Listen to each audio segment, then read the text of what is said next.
Hey, Bright City. I hope you're doing well and are gearing up for a great summer as it's one of the best times to live in Charleston. The reason I'm reaching out to you is to update you on an important matter connected to the generosity and tithing at Bright City. I'll get straight to the point. In the month of May, our generosity as a church fell by roughly $8,500.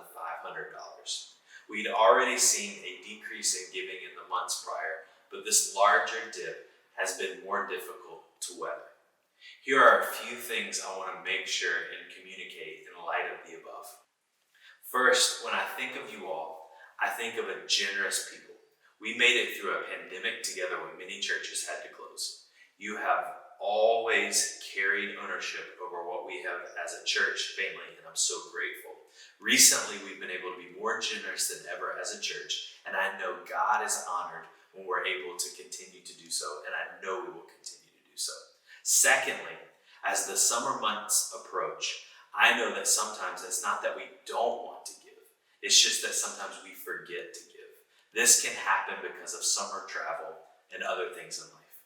Additionally, we as a church have built in regular Sabbath rest to participate in as a community. Sometimes out of sight, not physically being in our church, can make generosity out of mind, and I totally get that. I know remembering to be generous can sometimes slip my mind, and I think Paul knew this too, which is why he wrote in 2 Corinthians 8, verse 11, he says, "Now finish the work so that your eager willingness to do it may be matched by your completion of it according to your means." And so all he's saying is that may our desires to give match our doing to give. So what does this mean practically? For some, it might mean setting a calendar reminder to give through Venmo or online at brightcity.church. For others, it could mean setting up an automated gift either through your bank or through our Faith Street app. All are great.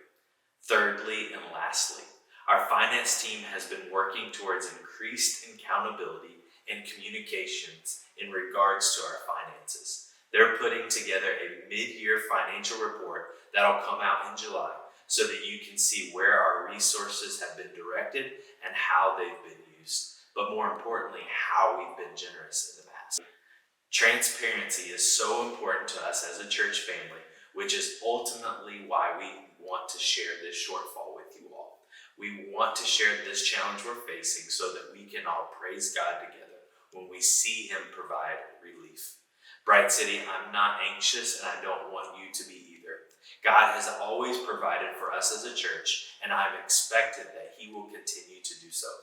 Please feel free to reach out with any questions for our finance team by responding through email at hello@brightcity.church. That's hello@brightcity.church. Also, if you have any other questions you'd like to ask, we'd love to hear from you.